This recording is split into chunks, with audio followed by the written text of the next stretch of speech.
reportedly, the NHL's concussion class action suit is almost settled. Now, the NFL settled for about $1 billion, over $1 billion actually. Now, of course, if you're an NFL fan, you know that they haven't exactly been straightforward in paying that out, and there are players waiting for their money and arguing with the league over how much they're going to get. With $19 million, and apparently about $7 million of that will go to the players, works out to about $22,000 per player. Now, what was also rumored, and I didn't see or hear it in the report that I saw, is that it could also help with treatment for players that are going through health issues from this. There were 140 plaintiffs in this case, and on the NFL side, there were way more. The big difference between the two is that in the NFL lawsuit, the players all came out and said this needs to change. In the NHL, there is a fear. There is a fear that if you join this lawsuit, that you get blackballed by the league.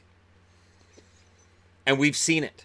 In the midst of this video series that I've done on the concussion lawsuit, we've seen where Kerry Fraser came out and talked about how the NHL wasn't doing right.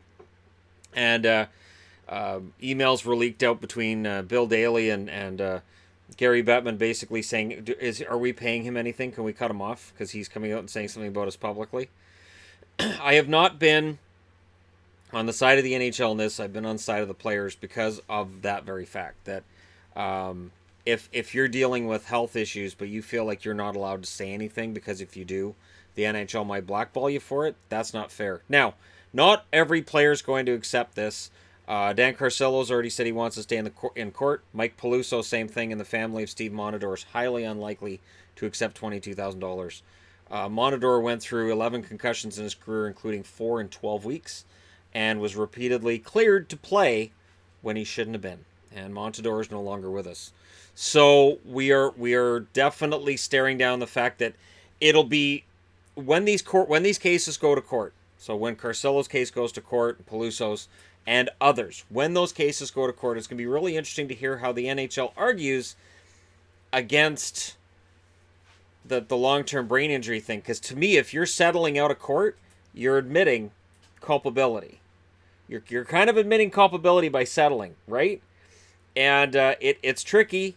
I know it's tricky with the court system, and I know there's people who settle just to make a lawsuit go away, and that may be what the NHL is doing here. But you're admitting a little bit of culpability, and in my mind, because they're paying guys out, it makes it better for guys who are still going to say, no, I'm not taking that, and they're still going to go to court. Because $22,000, honestly, if you're struggling with your health, struggling with concussions, you're not able to hold down a job, that $22,000 isn't going to go very far. And for their health, for what these guys have gone through, it's not enough. So there's 140 guys who were named on this lawsuit. There were another 150 or so that had legal representation and were lining up to become part of it. The NHL's clearly trying to make it go away. This started in 2013, this whole idea of a class action against the NHL. And the NHL's been fighting it the whole way. So having read a lot of things said by Dan Carcillo, and if you don't follow him on Twitter, I highly recommend it, because he says a lot of very important things about the state of the NHL, regrets he has about his own career. So when I see people say, like, well, Carcillo was a dirty player, he admits that, and he doesn't shy away from it, and he regrets it. He regrets everything, basically. His life was turned upside down by what happened with head injuries in the game, and he feels terrible for what he did to other people too. So he doesn't shy away from it. Seems like a really down-to-earth, great guy. If I could sit down and interview anybody, he'd be right on that probably top 5 list. But we sometimes forget. We get caught up in the whole hockey, and watching all these games and watching these big hits, and not thinking about the human beings on the ice that have parents and wives and kids and bills and a home, and they have all of the regular everyday concerns that everybody else does. And when they're out of the game and there's still lingering health issues, as with this concussion issue, I can't imagine the hell some of these guys are in. So hopefully this is the start of it all wrapping up. That being said, the fact that the NHL got off cheap, $19 million for the NHL, that's nothing. To make this go away, that's fantastic. And a lot of players are going to take it because it's money on the table and they need it. Joe Murphy was talked about as being homeless. He's part of this lawsuit. So he may very well just take the $22,000 and run with it. And that's the sad truth, is a lot of these guys are going to say, fine, we'll just take that. And I guess that's as good as it's going to get. But let me know your thoughts in the comment section below, as always. And don't forget to hit like and subscribe if you're browsing your way through. This isn't officially the end of this playlist, but it feels like we're wrapping it up.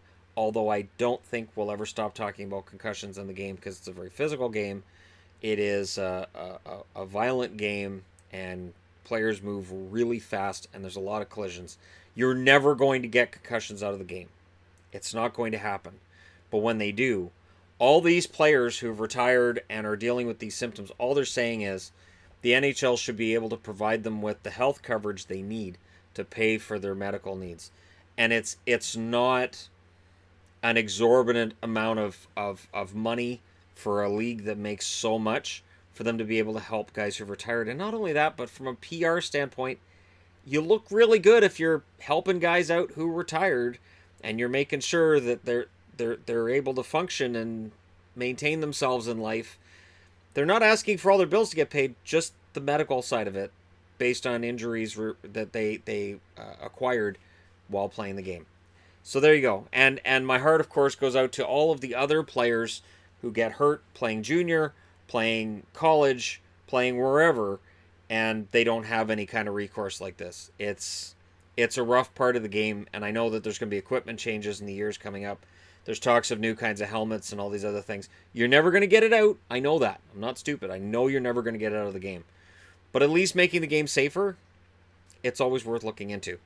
Anyways, thank you guys so much for watching. I'll talk to you again soon.